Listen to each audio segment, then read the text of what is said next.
இந்த ஆலோசனை கூட்டத்திலே மாவட்ட நிர்வாகம் முழு மூச்சுடன் ஈடுபட்டு அரசு வழங்கப்பட்ட ஆலோசனையை ஏற்று சிறப்பான முறையிலே கொரோனா வைரஸ் தடுப்பு பணியை மேற்கொண்டதன் விளைவாக இன்றைக்கு வைரஸ் நோய் இன்றைக்கு கட்டுப்பாட்டுக்குள் இந்த மாவட்டத்தில் இருக்கின்றன. அதேபோல அரசு அறிவித்த கொரோனா வைரஸ் தடுப்பு பணியை மேற்கொண்டதன் விளைவாக இன்றைக்கு வைரஸ் நோய் இன்றைக்கு கட்டுப்பாட்டுக்குள் இந்த மாவட்டத்தில் இருக்கின்றன. அதேபோல அரசு அறிவித்த திட்டங்கள் இன்றைக்கு முழு வீச்சில் இந்த மாவட்டத்தில் நடைபெற்றுக் கொண்டிருக்கின்றன. இன்றைய தினம் கள்ளக்குறிச்சி மாவட்டத்தில் உள்ள தொழில் கூட்டமைப்பை சேர்ந்த நிர்வாகிகள் என்னை சந்தித்து ஆலோசனை நடத்தினார்கள். பல்வேறு கருத்துக்களை தெரிவித்திருக்கின்றார்கள். அரசுடைய கவனத்தில் கொண்டு வந்திருக்கின்றார்கள். அதேபோல கள்ளக்குறிச்சி மாவட்டத்தில் இருக்கின்ற வேளாண் பெருமக்கள் அவருடைய பிரச்சனை குறித்து விவசாய சங்க பிரதிநிதிகள் என்னை சந்தித்து பல்வேறு கருத்துக்களை தெரிவித்திருக்கின்றார்கள். அதேபோல கள்ளக்குறிச்சி மாவட்டத்தில் இருக்கின்ற சுய உதவி குழுவைச் சேர்ந்த மகளிர் குழுக்கள் பல்வேறு கருத்துக்களை தெரிவித்திருக்கின்றார்கள். அரசுடைய கவனத்தை கொண்டு வந்திருக்கின்றார்கள். எனவே அரசை பொறுத்த வரைக்கும் இன்றைக்கு தொழில் வளம் பெருக வேண்டும், வேளாண் பெருமக்களுக்கு தேவையான உதவிகள் அரசின் மூலமாக கிடைப்பதற்கு நடவடிக்கை எடுக்கப்பட வேண்டும், மகளிருக்கு சுயமாக தொழில் துவங்குவதற்கு தேவையான கடன் வசதி வழங்க வேண்டும், அவர்களுக்குள்ள பிரச்சனையை களைய வேண்டும் என்ற அடிப்படைகளை அவைகளாம் இன்றைய தினம் சந்தித்து பேசுகின்றோம். கள்ளக்குறிச்சி மாவட்டத்தை பொறுத்த வரைக்கும் நேற்றைய தினம் வரை கொரோனா வைரஸால் பாதிக்கப்பட்டவருடைய எண்ணிக்கை 4480 பேர். வைரஸ் நோய் தாக்கப்பட்டு சிகிச்சை பெற்று வீடு திரும்பினுடைய எண்ணிக்கை 3605. இந்த வைரஸ் நோய் தொற்று ஏற்பட்டு சிகிச்சை பணியின்றி உயிரிழந்தவருடைய எண்ணிக்கை 35. நேற்றைய தினம் பாதிக்கப்பட்டவருடைய எண்ணிக்கை 86. சிகிச்சை பெற்று வீடு திரும்பினுடைய எண்ணிக்கை நேற்றைய தினம் 60. தற்போது கொரோனா வைரஸ் தொற்று ஏற்பட்டு சிகிச்சை பெற்றவருடைய எண்ணிக்கை 840. கள்ளக்குறிச்சி மாவட்டத்தில் பரிசோதனை செய்யப்பட்டவருடைய எண்ணிக்கை 48,867 பேர். இன்றைக்கு கள்ளக்குறிச்சி மாவட்டத்தில் பரிசோதனை நிலையம் 1 இருக்கின்றன. தயார் நிலையில் தேர்வு செய்யப்பட்டுள்ள படுக்கை வசதிகள் அரசு மருத்துவமனையில் 270, தனியார் மருத்துவமனையில் IMA 50 இருக்குது. கோவிட் கேர் சென்டர்களுக்கு அரசு திட்ட கட்டடங்களில் 550 படுக்கைகளும், தனியார் கட்டடங்களில் 595 படுக்கைகளும் ஆக மொத்தம் 1245 படுக்கைகள் தயார் நிலையில் வைக்கப்பட்டன. அரசு மருத்துவக் கல்லூரி மருத்துவமனை சிறுவங்கூரில் 200 படுக்கை வசதியுடன் தயார் நிலையில் உள்ளது. அவற்றில் 100 படுக்கையில் பிரத்யேக ஆக்சிஜன் வசதி கொண்டது. இந்திய மருத்துவ சங்கம் சார்பில் 50 படுக்கை வசதி கொண்ட கோவிட் மருத்துவமனை தயாராக உள்ளது. மற்றும் நோய் தடுப்பு பொருட்கள் கையிருப்பில் உள்ளன. அந்த உபகரணங்கள் தேவையான அளவுக்கு இருக்கின்றன. N95 முகக்கவசம், PPE kit, RT-PCR kit, zinc multi vitamin மாத்திரை எல்லாம் இன்றைக்கு போதுமான அளவு கையிருப்பில் இந்த மாவட்டத்தில் இருக்கின்றன. இந்த மாவட்டத்தை பொறுத்த வரைக்கும் மாவட்ட மருத்துவக் கல்லூரி மருத்துவமனை 1, தாலுகா அளவிலான மருத்துவமனை 4, மேம்படுத்தப்பட்ட ஆரம்ப சுகாதார நிலையம் 30, ஆரம்ப சுகாதார நிலையம் 34 மற்றும் 2 நகர்ப்புற ஆரம்ப சுகாதார மையங்கள் இன்றைக்கு இந்த மாவட்டத்திலிருந்து மக்களுக்கு தேவையான மருத்துவ சிகிச்சை அளிக்கப்பட்டு வருகிறது. இன்றைக்கு 9 நடமாடும் மருத்துவ வாகனத்தின் மூலமாக எந்தெந்த பகுதியில் வைரஸ் நோய் ஏற்பட்டுகின்றதோ அங்கேயே நேரடியாக சென்று நடமாடும் வாகனத்தின் மூலமாக இன்றைக்கு பரிசோதனை செய்யப்படும் என்பதையும் இந்த நேரத்தில் தெரிவிக்கிறோம். என்று இன்றைக்கு இந்த மாவட்டத்தில் நாள் ஒன்றுக்கு 45 காய்ச்சல் முகாம்கள் நடத்தப்படுகின்றன. இதுவரை 357 காய்ச்சல் முகாம்கள் நடைபெற்று முடிந்திருக்கின்றன. நேற்றைய தினம் வரை இன்றைக்கு இந்த 357 காய்ச்சல் முகாமிலும் கலந்து கொண்டவருடைய எண்ணிக்கை 16,463 பேர் இந்த பரிசோதனைக்கு உட்படுத்தப்பட்டிருக்கிறாங்க. இந்த பரிசோதனையில் கண்டறியப்பட்டவருடைய எண்ணிக்கை நோய் தொற்று கண்டறியப்பட்ட 501.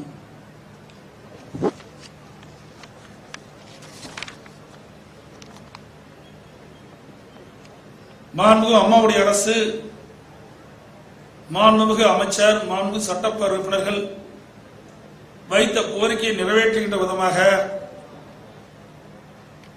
விழுப்புரம் மாவட்டத்தை பிரித்து கள்ளக்குறிச்சியை தலைமையாக கொண்டு புதிய மாவட்டம் தோற்றுவிக்க வேண்டும் என்று அவர் வைத்த கோரிக்கையை நான் சட்டமன்றத்திலே கள்ளக்குறிச்சியை தலைமையாக கொண்டு புதிய மாவட்டம் தோற்றுவிக்கப்படும் என்ற அறிவிப்பை அறிவித்து அறிவிப்போடு நிற்காமல் நானே நேரடியாக வந்து புதிய கள்ளக்குறிச்சி மாவட்டத்தை உருவாக்கி திறந்து வைத்தேன் என்ற மகிழ்ச்சியான செய்தியை தருணத்திலே தெரிவிக்க விரும்புகிறேன்.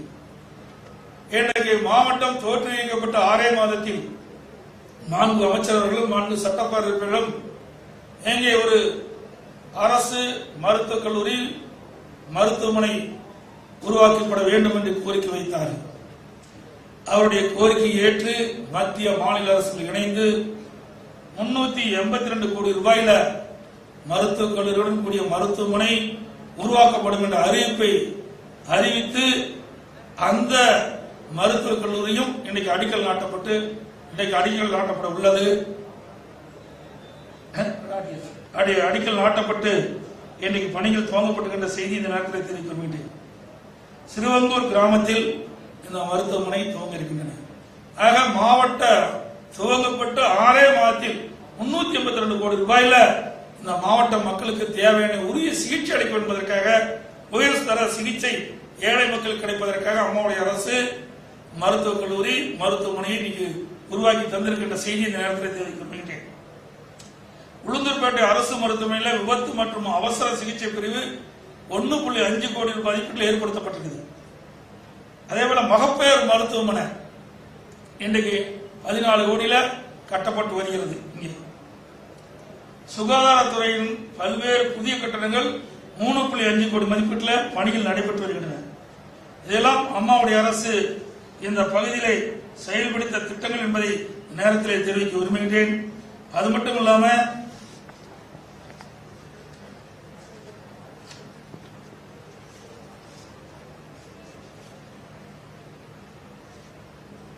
கள்ளக்குறிச்சி மாவட்ட அரசு தலைமை மருத்துவமனையில 1.57 கோடி ரூபாய் மதிப்பீட்டில் சிடி ஸ்கேன் நிறுவப்பட்டு வெகு சிறப்பாக செயல்பட்டு வருகிறது. கள்ளக்குறிச்சி மாவட்டத்திற்கு வெகு விரைவில் எம்ஆர்ஐ ஸ்கேன் நிறுவப்பட உள்ளது. ஆக தனியார் மருத்துவமனையில் என்னென்ன மருத்துவ உபகரணங்கள் இருக்கின்றதோ அதை விட கூடுதலான மருத்துவ உபகரணங்களை அரசு மருத்துவமனையில் நிறுவி ஏழை எளிய மக்களுக்கு தரமான சிகிச்சை கொடுக்கக்கூடிய சூழ்நிலையை நாங்கள் உருவாகி என்பதை நேரத்தில் தெரிவிக்க விரும்புகின்றேன்.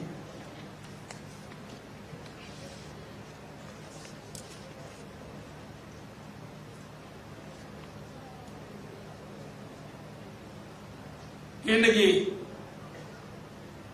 110 விதிகளை சட்டப்பேரவையில் நான் அறிவித்தேன்.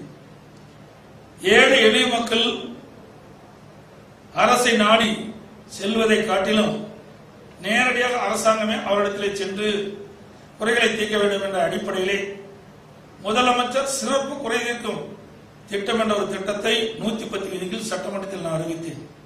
அதன்படி எல்லா மாவட்டத்திலும் முதலமைச்சர் சிறப்பு குறை தீர்க்கும் திட்டம் நடைமுறைப்படுத்தப்பட்டது. அந்த திட்டத்தின் வாயிலாக நம்முடைய கள்ளக்குறிச்சி மாவட்டத்தில் 54,137 மனுக்கள் பெறப்பட்டு 15,425 மனுக்கள் இன்றைக்கு தீர்வு காணப்பட்டது என்ற செய்தி இந்த நேரத்தில் தெரிவிக்கின்றேன்.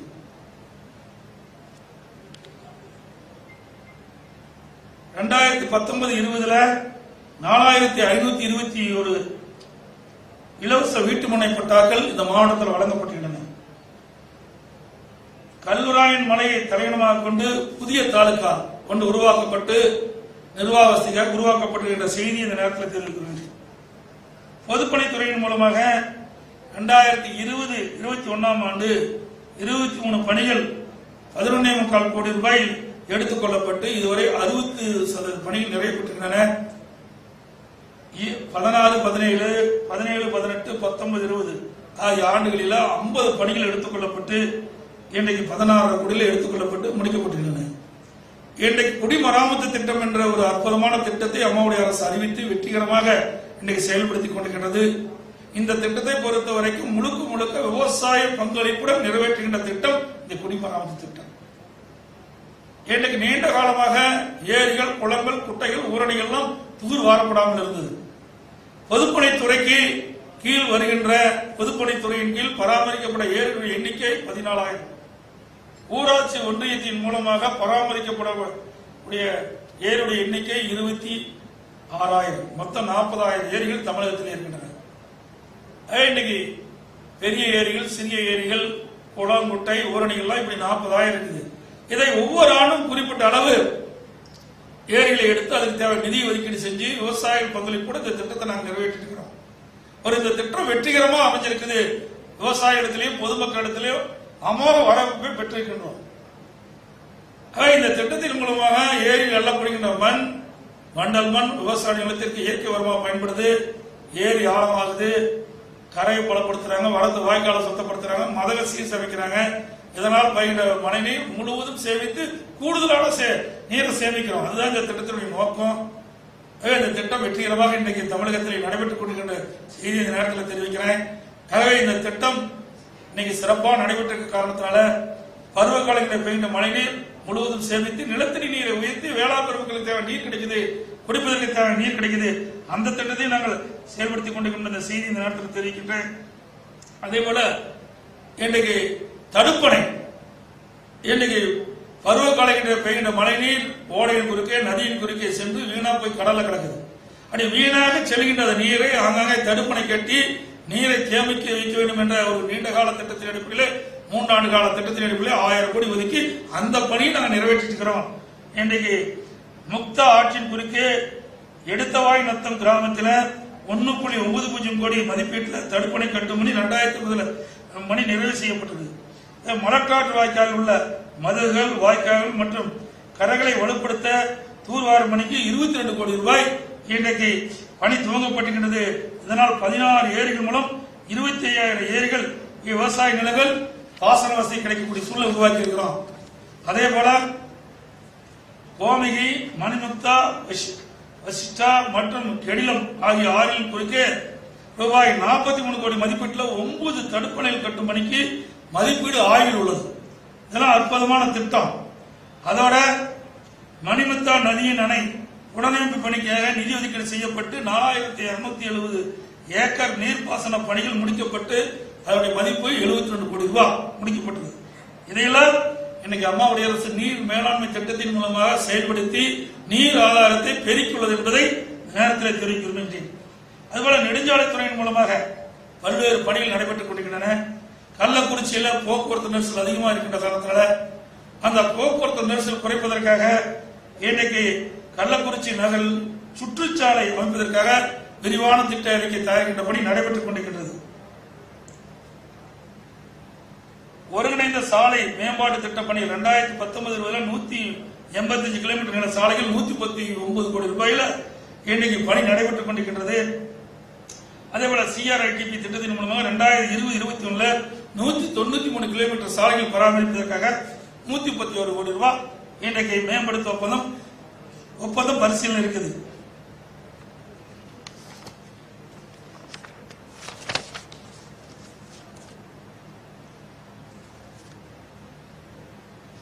பாதாள சாக்கடை திட்டம் உளுந்தூர்பேட்டை பேரூராட்சியில் பாதாள சாக்கடை திட்டம் சுமார் 39 கோடி ரூபாயில இன்றைக்கு 2020 மக்கள் பயன்பாட்டுக்கு கொண்டு வருவதற்கு இந்த பணிகளை நடைபெற்றுக் கொண்டிருக்கின்றன.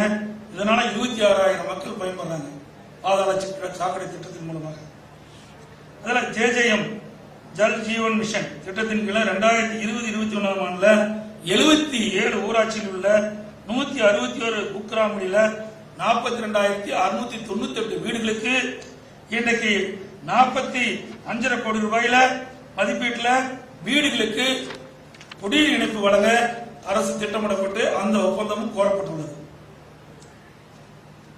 சுய உதவிக்குழு கள்ளக்குறிச்சி மாவட்டத்தில் 4,666 சுய உதவிக்குழு இருக்குது. இதுல கிட்டத்தட்ட 81,000 உறுப்பினர்கள் இடம்பெற்றிருக்கிறாங்க.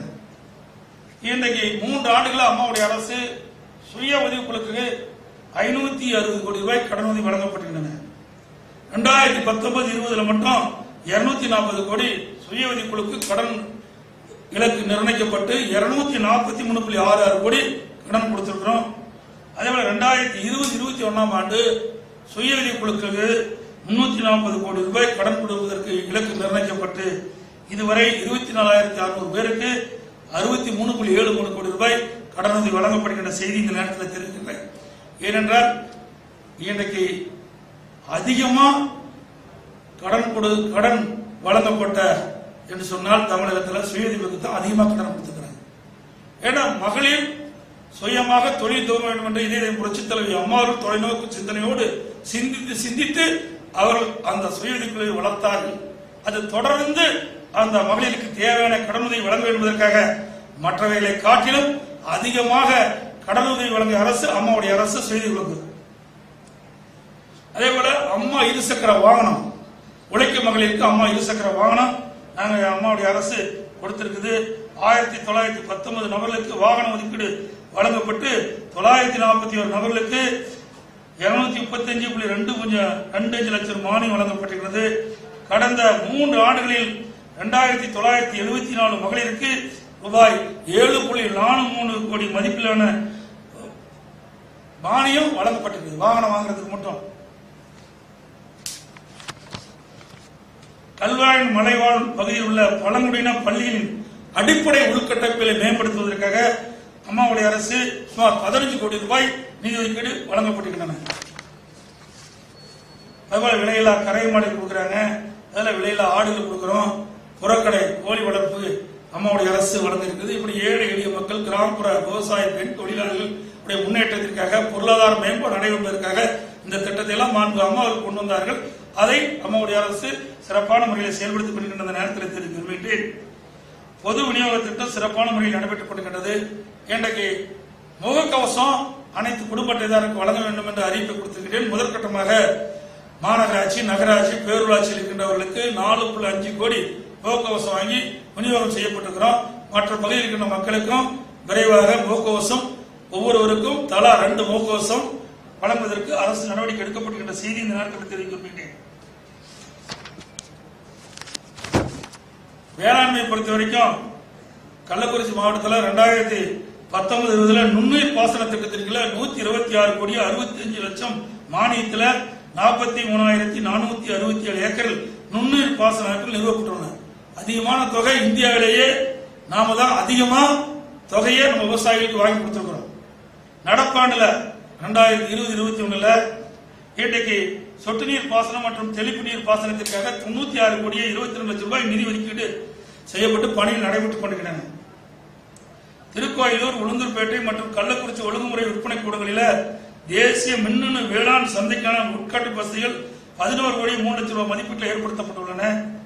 பயிர் காப்பீட்டு திட்டத்தின் மூலமாக கடந்த 4 ஆண்டுகளில் கள்ளக்குறிச்சி மாவட்டத்தில் மட்டும் 2,77,736 விவசாயிகளுக்கு பதிவு செய்யப்பட்ட விவசாயிகள் காப்பீட்டு திட்டத்தின் மூலம் இதுவரை 82,846 விவசாயிகளுக்கு 81 கோடி 40 லட்சம் ரூபாய் இழப்பீட்டு தொகையை பெற்றுத் தந்த அரசு எங்களுடைய அரசு என்பதை மகிழ்ச்சியுடன் இந்த நேரத்தில் தெரிவித்துக் கொள்கிறேன்.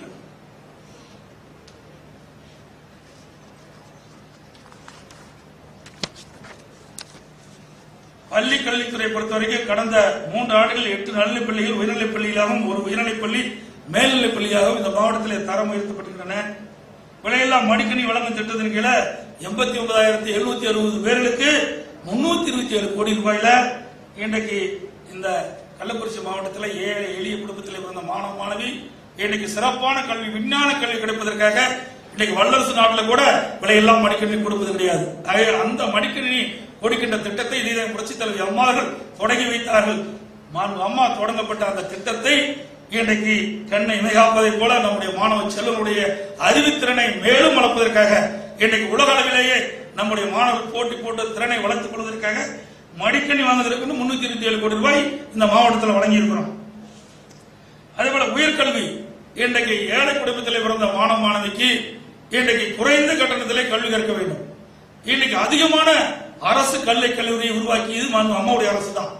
ஆரம்பப்பள்ளி, நடுநிலைப்பள்ளி, நடுநிலைப்பள்ளி, உயர்நிலைப்பள்ளி, உயர்நிலைப்பள்ளி, மேல்நிலைப்பள்ளி, அதுக்கு மேல உயர்கல்வி படிப்பதற்கு இன்னைக்கு ஆர்ட்ஸ் அண்ட் சயின்ஸ் காலேஜ், கலை மற்றும் அறிவியல் கல்லூரி, இன்ஜினியரிங் கல்லூரி, மருத்துவக் கல்லூரி, அதே போல பொறியியல் கல்லூரி, பாலிடெக்னிக் கல்லூரி, ஐடி கல்லூரி, ஏராளமான கல்லூரிகளை துவக்கி இன்றைக்கு ஏழை எளிய குடும்பத்தில் பிறந்த மாணவ மாணவி திறமையான மாணவனாக இருப்பாங்க. ஆனா பொருளாதார சூழலின் காரணமாக தனியார் கல்லூரியில் சேர்ந்து படிக்க இயலாது. அப்படிப்பட்ட மாணவர்களுக்கு இன்றைக்கு குறைந்த கட்டணத்திலே கல்வி கற்க என்பதற்காக இன்றைக்கு அரசு மூலமாக புதிய கல்லூரிகள் நாங்கள் திறந்திருக்கின்றோம். இந்த மாவட்டத்தில் ரிஷிவந்தியத்தில் புதிதாக இருபாலரும் பயிலக்கூடிய இன்றைக்கு அரசு கலை மற்றும் அறிவு கல்லூரி தொடர்ந்து உள்ள என்ற மகிழ்ச்சியான செய்தியை தருணத்தில் தெரிவிக்கிறேன். இன்றைக்கு இதன் மூலமாக இன்றைக்கு சாதாரண குடும்பத்திலே பிறந்த மாணவ மாணவி கூட உயர்கல்வி படிக்க முடியும். இன்னைக்கு 2010 இதே புரட்சித் தலைவி அம்மாவர்கள் தமிழகத்துடைய முதலமைச்சராக பொறுப்பேற்கின்ற பொழுது 32% தான் உயர்கல்வி படிச்சுட்டு இருந்தாங்க. 100க்கு 32 பேர் தான் படிச்சாங்க. இன்றைக்கு அரசு எடுத்த முயற்சி, இன்றைக்கு அரசு எடுத்த நடவடிக்கை, இன்னைக்கு கல்வியில புரட்சி மறுவளர்ச்சி, கல்விக்கு தேவையான அதிகமான நிதி ஒதுக்கீடு செய்ததன் விளைவாக இன்னைக்கு படிப்பவருடைய எண்ணிக்கை உயர்ந்திருக்கிறது. கல்வி கற்புடைய எண்ணிக்கை உயர்ந்து இன்னைக்கு நாட்டிலேயே தமிழகத்தில் தான் உயர்கல்வி படிக்கக்கூடிய எண்ணிக்கை உயர்ந்து 50% இருக்குது. இதையெல்லாம் அரசு செய்த சாதனை என்பதை இந்த நேரத்தில் தெரிவிக்க விரும்புகின்றேன். அதே தொழில்துறை பொறுத்த வரைக்கும் பொது பொறியியல், ஃபேப்ரிகேஷன், வேளாண் மற்றும் உணவு சார்ந்த தொழில்கள், ரசாயனம், மருந்து தொழில்கள், செங்கற்கள் தொழில்கள், பிளாஸ்டிக் பேக்கேஜ் தொழில், மின் மற்றும் மின்னணு தொழில்கள், ரெடிமேட் ஆடைகள், தையலகம், பிற தொழில், சேவை சார்ந்த தொழில்கள் ஆகியவை 3915 குறு, சிறு மற்றும் நடுத்தர தொழில் நிறுவனங்கள், 7 பெருந்தொழில் நிறுவனங்களும் இயங்கி வருகின்றன. ஆகவே இன்றைக்கு இந்த மாவட்டத்தை பொறுத்த வரைக்கும் எனக்கு வேளாண் தொழில் முதன்மையான தொழிலா இருக்குது. இந்த வேளாண் தொழில் பாத்தீங்கன்னா நெல் சாகுபடி அதிகமா இருக்குது. அதுக்கு அடுத்தது கரும்பு, மரவள்ளி கிழங்கு, அதில் மஞ்சள், இப்படி பல பயிர்களை இன்னைக்கு நம்முடைய விவசாய குடிமக்கள் இன்னைக்கு பயிரிடுறாங்க. இன்னைக்கு இதன் மூலமா இன்னைக்கு தொழில்துறை மூலமாக 21,000 பேர் வேலைக்கு பெறுவாங்க. இன்றைக்கு சிட்கோ தொழிற்பேட்டை, இங்குள்ள ஆசனூர் சிட்கோ தொழிற்பேட்டை இயங்கி வருது. அதே போல சங்கராபுரத்திலும் தொழிற்பேட்டை இன்னைக்கு உருவாக்கி இருக்கணும். கோவிட்-19 குறு, சிறு மற்றும் நடுத்தர தொழில் நிறுவனங்கள் மீட்க எடுக்கப்பட்ட நடவடிக்கைகள் மத்திய அரசின் சொத்து பிணையில்லா அவசர கால கூடுதல் கடன் திட்டம் 31/7/2000 வரை தமிழ்நாட்டை சேர்ந்த ஒட்டுமொத்த தமிழ்நாட்டில் 2,19,717 MS அண்ட் ME நிறுவனங்களுக்கு 7,029 கோடி கடன் ஒப்புதல் அளிக்கப்பட்டது. இது இந்திய அளவில் 10% விழுக்காடாகும். கள்ளக்குறிச்சி மாவட்டத்தில் இத்திட்டத்தின் கீழ் 2,645 MS அண்ட் ME நிறுவனங்களுக்கு கிட்டத்தட்ட 16.18 கோடி ரூபாய் கடன் ஒப்புதல் அளிக்கப்பட்டது என்பதை தெரிவித்து விரும்புகிறேன். தமிழ்நாடு அரசு கார்பரேஷன் திட்டம், இத்திட்டத்தில் தமிழ்நாட்டில் 1152 MS அண்ட் ME நிறுவனங்களுக்கு 132.30 கோடி ரூபாய் கடன் உதவி அளிக்கப்பட்டுள்ளது. ஆகவே கள்ளக்குறிச்சி மாவட்டத்தில் பொறுத்த மட்டிலும் 10 MS அண்ட் ME நிறுவனங்களுக்கு 1.16 கோடி ரூபாய் கடன் அனுமதி வழங்கப்படுகின்ற செய்தி இந்த நேரத்தில் தெரிவிக்கிறேன். அதுபோல இன்னைக்கு இதே புரட்சித் தலைவி அம்மாவுடைய அரசு இன்னைக்கு பல்வேறு திட்டங்களை நாங்கள் நிறைவேற்றிக் கொண்டிருக்கின்றோம். அது மட்டும் இல்லாம விருதாச்சலம் உளுந்தூர்பேட்டை சாலை 0.0 கிலோமீட்டர் முதல் 22/855 வரை 22.855 கிலோமீட்டர் நீளத்திற்கு கடின குறுகுடன் கூடிய இருவழித்திட சாலையாக மேம்படுத்த ஆசிய வளர்ச்சி வங்கி நிதியுடன் சென்னை கன்னியாகுமரி தொழில்தட திட்டத்தின் கீழ் எடுக்கப்பட்டது. இதுக்கு 130 கோடி ரூபாய் பணிகளை மேற்கொள்ள ஒப்பந்த மொழி கோரப்பட்டு ஒப்பந்த மொழி பரிசீலனை உள்ளது என்ற செய்தி இந்த நேரத்தில் தெரிவிக்கிறேன். ஆகவே இந்த மாவட்டத்தை பொறுத்த வரைக்கும் பல்வேறு பாலங்களை கட்டி கொடுத்துக்கிறோம், வேளாண் பெருமக்களுக்கு தேவையான திட்டங்களை கொடுத்துருக்கிறோம், நல்ல சாலை வசதிகளை செய்து கொடுத்துக்கிறோம், மருத்துவ வசதி செய்து கொடுத்துக்கிறோம், கல்லூரிகளை துவங்கியிருக்கிறோம். இப்படி பல திட்டங்கள் இன்னைக்கு இந்த பகுதியிலே நடைபெற்றுக் கொண்டிருக்கின்ற செய்தி இந்த நேரத்தில் தெரிவிக்கின்றேன். அதோட இந்த கள்ளக்குறிச்சியிலிருந்து 20 கிலோமீட்டருக்கு பக்கத்தில் மிகப்பெரிய கால்நடை பூங்கா ஒன்று உருவாக்கப்படுகின்றன. இந்த மாவட்ட மக்களுக்கும் சேலம் மாவட்ட மக்களுக்கும் இன்னைக்கு மத்தியில இந்த கால்நடை பூங்கா ஒன்று உருவாக்கப்படுகின்றது. ஆசியாவிலே மிகப்பெரிய கால்நடை பூங்கா 1600 ஏக்கர்ல இது துவங்க இருக்குது. இந்த கட்டட பணியெல்லாம் ஆரம்பிக்கப்பட்டு விட்டது. அங்கே ஆராய்ச்சி நிலையம், கால்நடை மருத்துவமனை ரெண்டும் வருகின்ற பொழுது நம்முடைய வேளாண் பெருமக்கள் உதவியாக இருப்பது கால்நடை வளர்ப்பு. அந்த கால்நடை வளர்ப்பை ஊக்குவிப்பதற்காக இந்த கால்நடை பூங்காவை இங்கே உருவாக்கி இருக்கின்ற செய்தி இந்த நேரத்தில் தெரிவிக்கின்றது.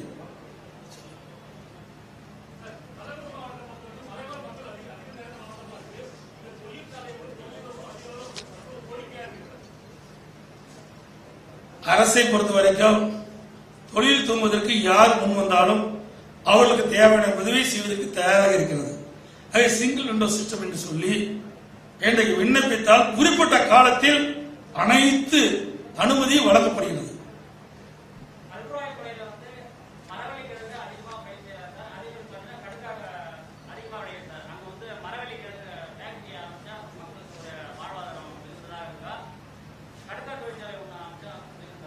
மரவள்ளிக்கிழங்கு ஏற்கனவே சேக்கோ ஃபேக்டரி எல்லா பகுதியிலும் இருக்குதாப்பா. எல்லா பகுதியிலுமே சேக்கோ ஃபேக்டரி இருக்குது. இன்னைக்கு அங்கிருந்து மலை வாழ்க்கையில் இறங்கினாலும் ஆத்தூர் இருக்குது, நம்முடைய கள்ளக்குறிச்சி மாவட்டத்திலே இருக்குது. விவசாயிகள் உற்பத்தி செய்யப்பட்ட மரவள்ளிக்கிழங்க அந்த சேக்கோ ஃபேக்டரி கொண்டு கொடுத்தா ஜவ்வரிசி தயாரிக்கிறாங்க. அது ஏற்கனவே அதிகமான ஃபேக்டரி நம்முடைய சேலம் மாவட்டத்திலையும் நாமக்கல் மாவட்டத்தில் நம்ம கள்ளக்குறிச்சி மாவட்டத்தில் இருக்குது. விவசாயிக்கு குறைஞ்ச விலையில் வாங்கவே முடியாது. ஏன்னா விவசாயிகளுக்கு நல்ல கட்டுப்படியான விலை கிடைக்க வேண்டும் தான் அரசுடைய நோக்கம். அதுக்கு தேவை நடவடிக்கை நாங்கள் எடுத்துட்டு இருக்கிறோம். அதுதான் நம்ம சேக்கோ ஃபேக்டரி நாங்கள் கட்டி வச்சிருக்கோம். நாங்கள் மிக பிரமாண்டமான சேலத்தில் இருக்குது.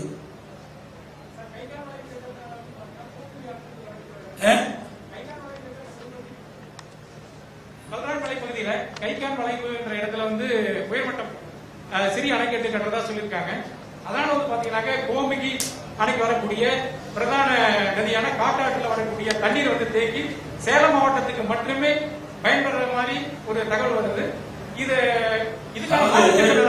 எல்லா பகுதியிலுமே நீர் மேலாண்மை திட்டத்தை சிறப்பாக செயல்படுத்த வேண்டும் என்று எண்ணிதான் புதிய புதிய திட்டங்களை அறிவிச்சிருக்கிறோம்.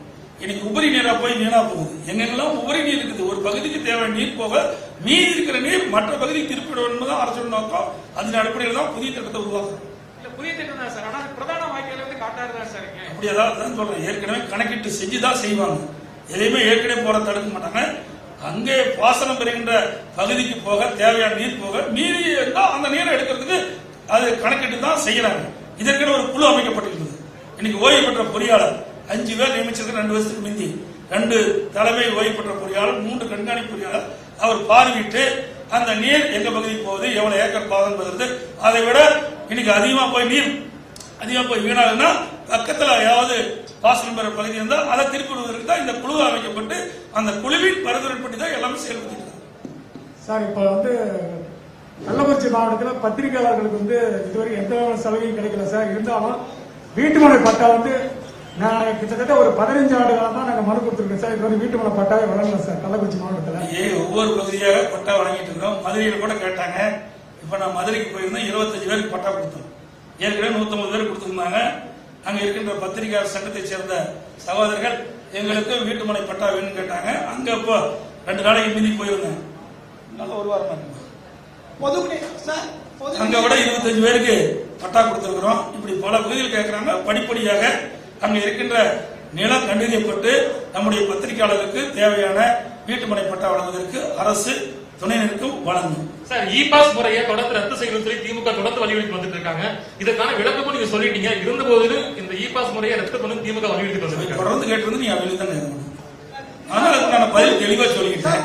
மற்றொரு குழுவும் நியமிக்கப்பட்டு விட்டது. இந்த இ பாஸ் முறை எளிதாக்க என்பதற்கு தான் ஏற்கனவே குழு ஒன்று செயல்பட்டு இருந்தது. மேலும் அதிக பேர் இ பாஸ் வழங்க என்பதற்கு தான் ஒவ்வொரு மாவட்டத்திலும் மற்றொன்று கூடுதலான குழு அமைக்கப்பட்டு 2 குழு மூலமாக எளிதாக இன்னைக்கு இ பாஸ் வழங்கப்பட்டு பொதுப்பேக திட்டத்தின் கீழ் வழங்கப்படுகின்ற அரிசி வெளிமாநிலத்திலிருந்து வழங்கப்படுகிறதா ஒரு குற்றச்சாட்டு இருக்கு. பொது விநியோக திட்டத்தின் கீழ் வழங்கப்படுகின்ற அரிசி, இலவச அரிசி வெளிமாநிலத்திலிருந்து நம்ம கொள்முதல் பண்ணி வழங்குறோம்ன்றாங்க. அது நம்ம தமிழகத்தில் இருக்கிற விவசாயிகளுக்கு அரிசி ஆலயத்துக்கு வாங்கினா நம்ம விவசாயிகள் பயனடைவார்ன்ற மாதிரி ஒரு கருத்து. அதாவது ஏற்கனவே நெல் கொள்முதலையும் நம்ம தமிழ்நாட்டில் இயங்கிட்டு இருக்குது. நீங்க பாத்தீங்கன்னா இது வரைக்கும் தமிழகத்தில் 23 லட்சம் மெட்ரிக் டன் நெல் தான் கொள்முதல் செஞ்சுட்டு இருந்தோம் அரசு கொள்முதல் நிலையத்தில். இந்த ஆண்டு தான் 28 லட்சம் மெட்ரிக் டன் கொள்முதல் செஞ்சிருக்கிறோம். 28 லட்சம் மெட்ரிக் டன் கொள்முதல் செஞ்சிருக்கிறோம். அப்படின்னா நாங்க எதுக்கு போய் வெளிநாட்டு வாங்குறோம்? இங்க அதிகமா இருக்குது. இங்க தேவையான அளவு நம்முடைய நெல் கொள்முதல் நிலையத்தை திறந்து விவசாயிகள் கொண்டு வரும் நெல்லை இன்னைக்கு அரசு கொள்முதல் நிலையத்திலே பெற்று இன்றைக்கு இந்திய நம்முடைய தமிழக வரலாற்றிலேயே 23 லட்சம் மெட்ரிக் டன் கொள்முதல் செய்த அந்த சாதனையை முறியடித்து இன்னைக்கு வரலாற்று சாதனையை அம்மாவுடைய அரசு படைத்திருக்குது. 28 லட்சம் மெட்ரிக் டன் நெல் கொள்முதல் அரசு கொள்முதல் நிலையத்திலிருந்து கொள்முதல் செய்யப்பட்டிருக்கிற செய்தியை சொல்கிறேன். நன்றி, வணக்கம்.